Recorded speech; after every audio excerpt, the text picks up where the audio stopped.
नारी शक्ति है, सम्मान है, नारी गौरव है, अभिमान है। नारी के सामने हमारा नतमस्तक और मेरा बारंबार प्रणाम है। और इसी प्रणाम के साथ आज मंथन 2024 की शुरुआत कर रहे हैं। इस वक्त मेरे साथ एक बेहद खास मेहमान जुड़ी है, क्योंकि आज अंतर्राष्ट्रीय महिला दिवस भी है और इसी मौके को और ज्यादा खास बनाने के लिए हमारे साथ मौजूद है बीजेपी की पश्चिमी दिल्ली से महिला उम्मीदवार कमलजीत सहरावत। कमलजीत जी, सबसे पहले आपका बहुत बहुत शुक्रिया। धन्यवाद। कमलजीत जी, सबसे पहला सवाल, आपके तो नाम में कमल भी है और जीत भी है। कितनी आश्वस्त हैं कि कमल के लिए ये जीत आप लाके रहेंगी? क्योंकि आपके सामने जो हैं वो पूर्व सांसद भी रहे हैं, 3 बार के विधायक भी हैं और पूर्वांचल एक बड़ा वोट बैंक उनके हाथ में है। ऐसे महाबल मिश्रा आपके सामने हैं। आपने कहा मेरे नाम में जीत है, मैं इससे बढ़कर कहती हूँ कि आजकल प्रधानमंत्री नरेंद्र मोदी जी की जो सोच है, जो देश को लेकर उनका एजेंडा है, उस एजेंडे की जीत है, उनके विश्वास की जीत है। और जनता ने जो आशीर्वाद उन्हें पहले दिया और जो काम उन्होंने पूरे किए, उस पूरे कामों की रिपोर्ट कार्ड उनके हाथ में होने से वो जीत है। मैं तो एक अलग से कमल जीत हूँ, जो उनकी एक सिपाही बनकर उस सेनापति के अंदर काम करूँगी। अच्छा, अगर बात की जाए कमलजीत, अगर हम इसको इस तरह से देखें कि देश का मिजाज इस वक्त लोकसभा चुनावों को लेकर है, देश का मिजाज, दिल्ली का मिजाज, और दिल्ली का मिजाज पश्चिमी दिल्ली का मिजाज भी कहा जाता है, तो पश्चिमी दिल्ली की सीट इसलिए भी अहम हो जाती है। क्या नरेंद्र मोदी के नाम पे चुनाव लड़ा जा रहा है या फिर जो उम्मीदवार हैं उनके नाम में भी कोई दम है?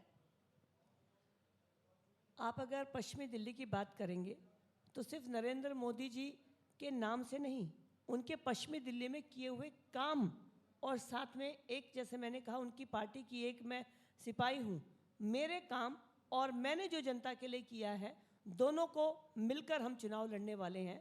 ये चुनाव राष्ट्रीय है, राष्ट्रीय मुद्दे रहेंगे, लेकिन राष्ट्रीय मुद्दों के साथ क्षेत्र में क्या काम हुआ, कहाँ भारतीय जनता पार्टी की अगुवाई में डेवलपमेंट के काम हुए, जहाँ उनकी एक नेशनल बात करेंगे तो दूसरी बात ये भी आएगी कि एक प्रत्याशी के रूप में मेरा क्या योगदान क्षेत्र को रहा है।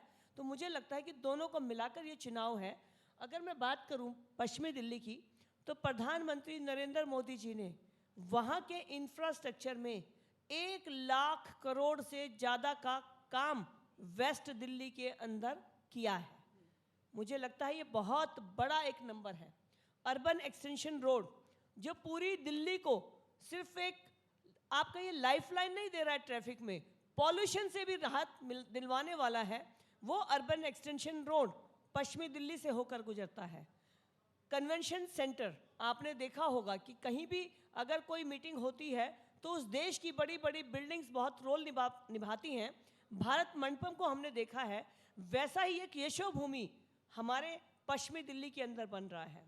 इससे आगे अगर हम बात करें तो हमारे यहाँ पर भारत दर्शन पार्क, जो कि ऐसा पार्क अभी तक सिर्फ और सिर्फ सिंगापुर में है, जहाँ पर कि आप 24 हमारी जो स्टेट हैं उनके वहाँ पे मॉन्यूमेंट्स हैं और जो बाकी स्टेट्स हैं उनका भी रेप्लिका वहाँ पर लगाई जा रही है। इस तरह से टूरिज्म के लिए भी वेस्ट दिल्ली को डेवलप किया गया है। तो प्रधानमंत्री नरेंद्र मोदी जी ने तो इंफ्रास्ट्रक्चर की बात की। हमारे यहाँ स्वनिधि के सबसे ज़्यादा लाभार्थी हैं, उज्ज्वला योजना के सबसे ज़्यादा लाभार्थी हैं। हमारे यहाँ पर जो गरीब के लिए मकान की योजना थी, प्रधानमंत्री आवास योजना, वो भी लोगों को मिली है। तो प्रधानमंत्री जी के किए हुए अनेक काम हैं।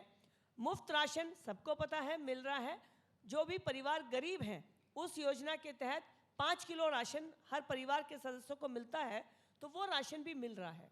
अब अगर मैं अपनी बात करूं, मैं यहाँ से एक क्षेत्र में पार्षद का प्रतिनिधित्व क्षेत्र के करती हूँ, दूसरी बार से पार्षद हूँ और इससे पहले मैं मेयर भी रही। जब मैं मेयर थी तो मैंने सबसे पहले राष्ट्रपति पुरस्कार एमसीडी में मैं लेकर आई, जब हमने 2,70,000 हॉलोजन लाइट्स को एलईडी में बदलकर मात्र 3 महीने में पूरे भारत में रिकॉर्ड बनाया था। और उस रिकॉर्ड के ऊपर ही वहाँ उस समय जब हमारे प्रेसिडेंट थे उन्होंने मुझे अवार्ड दिया था।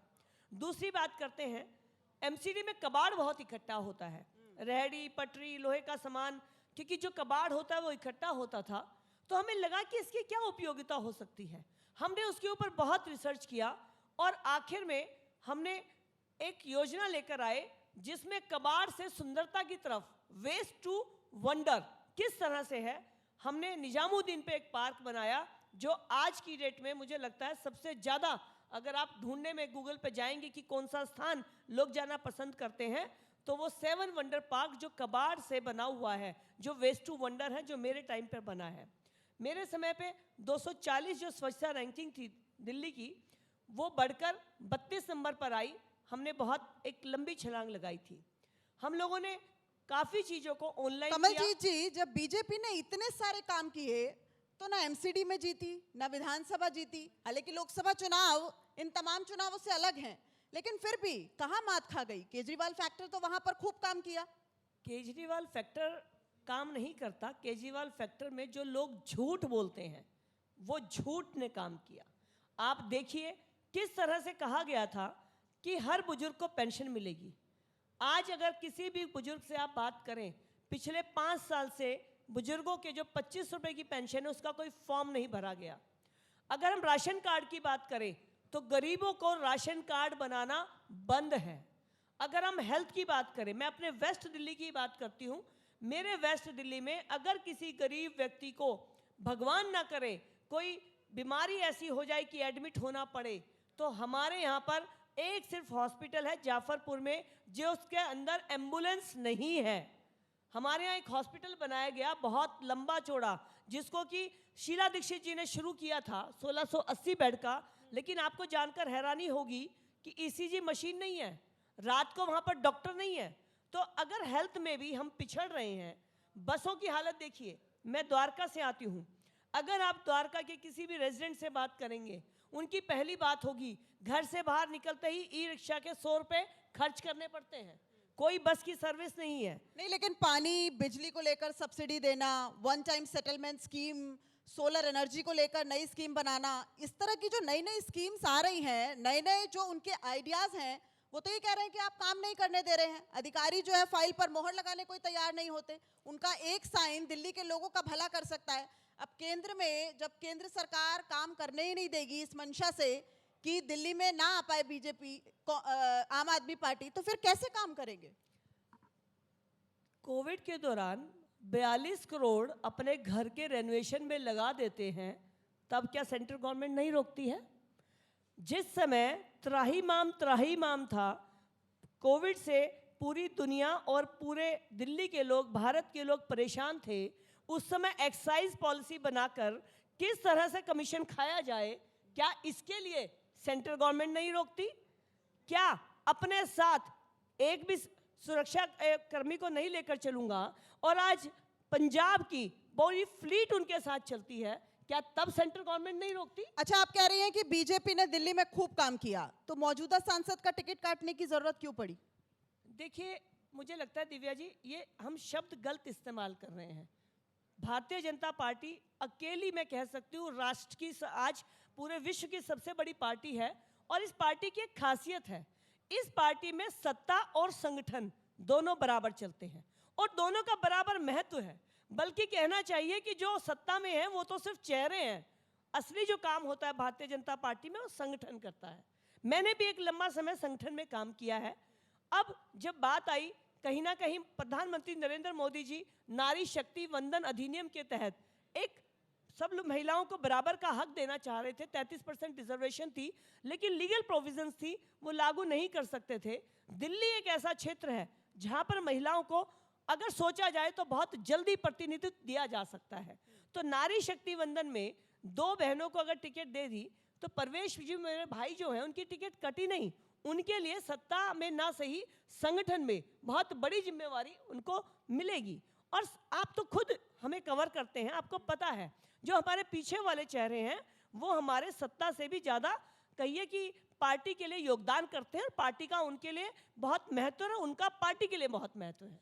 अच्छा, जो आपके प्रतिद्वंदी हैं महाबल मिश्रा, आप उनको कैसे देखती हैं? प्रतिद्वंदी है ठीक है, लेकिन एक कद्दावर नेता भी है, पूर्वांचल वोट बैंक है, 3 बार के विधायक हैं, सांसद हैं, तो आप उनके सामने अपने आप को कैसा महसूस करती?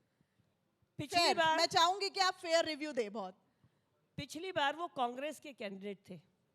अगर उनकी पिछली बार की सारी जो कैंपेन हुई है उसको सुन लिया जाए, दोबारा से देख लिया जाए और इस बार की उनकी कैंपेन को देख लिया जाए, तो मुझे लगता नहीं कि कोई कहने की बात है।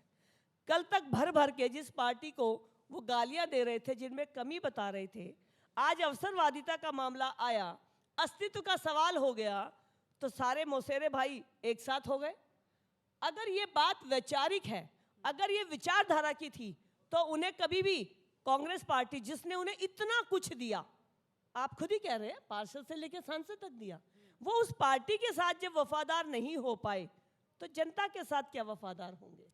आम आदमी पार्टी और कांग्रेस का गठबंधन है दिल्ली में भी, और उसी के उम्मीदवार हैं महाबल मिश्रा। आपको क्या लगता है ये गठबंधन बीजेपी के लिए कितनी बड़ी चुनौती हो सकता है? भारतीय जनता पार्टी ने जो काम किए हैं, अगर हम पिछले 10 साल की बात करें, आदरणीय प्रधानमंत्री नरेंद्र मोदी जी ने 2014 में हमारी पार्टी का संकल्प पत्र यानी मैनिफेस्टो लॉन्च किया। 2019 में रिपोर्ट कार्ड दी कि हमने इसमें से 90% काम पूरा किया है, रिपोर्ट कार्ड दी। उसके बाद अगला संकल्प पत्र लेकर आए 2019 में, उस मैनिफेस्टो की रिपोर्ट कार्ड हम अभी दे रहे हैं और हम बता रहे हैं, सामने है, इधर संकल्प पत्र, इधर रिपोर्ट कार्ड है, आपके लेफ्ट और राइट में दोनों ब्लैक एंड व्हाइट है। अब जो हम आपको रिपोर्ट कार्ड दे रहे हैं उसके अंदर 95% काम पूरे हो चुके हैं। अब अगली जो बात है वो इससे भी महत्वपूर्ण है। 2024 के लिए प्रधानमंत्री नरेंद्र मोदी जी ने एक सपना देखा कि अगले 25 साल विकसित भारत के अगर बनाने हैं तो आत्मनिर्भर भारत चाहिए और हर वर्ग को आगे आने का मौका मिलना चाहिए। तो उन्होंने एक सुझाव पेटिका हर क्षेत्र में, हर वर्ग में भेजी है, जिसमें हम भारतीय जनता पार्टी के सभी कार्यकर्ता वहां पर जाकर लोगों की राय ले रहे हैं। ये सुझाव एक साथ आएंगे और इनके बेस पर हमारा संकल्प पत्र बनेगा। यानी 2024 का मैनिफेस्टो भारतीय जनता पार्टी का मैनिफेस्टो तो होगा, लेकिन वो साथ में भारत की जनता के सपनों के, भारत के सुझाव को लेकर भी होगा। यानी ये मैनिफेस्टो जब आएगा तो जनता का विश्वास उसके अंदर होगा।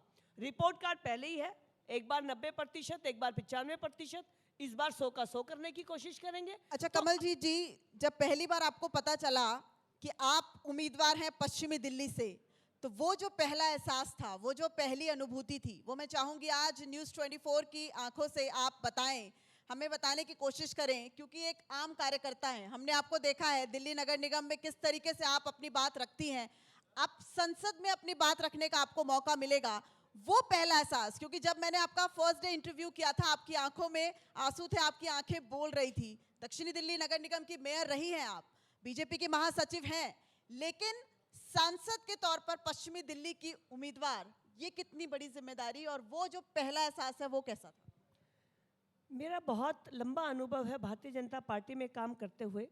मैं 3 बार प्रदेश में मंत्री रही, सबसे पहले ओम प्रकाश कोहली जी की टीम में, फिर विजेंद्र जी की टीम में, फिर विजय गोयल जी, फिर मैं महिला मोर्चा दिल्ली प्रदेश अध्यक्ष बनी, फिर मैं उपाध्यक्ष बनी, फिर मैं चुनाव लड़ी, मेयर बनी, फिर मैं लीडर ऑफ हाउस बनी और फिर मैं स्टैंडिंग कमेटी मेयर बनी, अब जनरल सेक्रेटरी हूँ। लेकिन ये टिकट ऐसे होगा ये मैंने सोचा नहीं था। दिव्या जी, मैं आपको पता नहीं कितने लोग इस बात पर यकीन करेंगे, लेकिन इस टिकट के लिए मैं किसी से मिली भी नहीं। हाँ, पार्टी में हमारे सबको बराबर लेने के लिए प्रयास किए जाते हैं, हमेशा एक सर्वे करा के 1, 2, 3 नाम रखे जाते हैं, उसमें परवेश जी भी थे, मैं भी थी, वो तो हमेशा एक प्रक्रिया होती है। लेकिन मेरी टिकट हो जाएगी ये मुझे सीधा टीवी की अनाउंसमेंट से पता चला, और शायद यही भारतीय जनता पार्टी है जो पार्टी विद अ डिफरेंस है, जहां यहाँ एक आम कार्यकर्ता जो लगातार काम करता है, जो सपना भी नहीं देखता है, उस कार्यकर्ता को भी अगर ऐसा मौका मिलता है तो मोदी है तो मुमकिन है। बहुत बहुत शुक्रिया कमलजीत सेरावत हमारे साथ जुड़ने के लिए।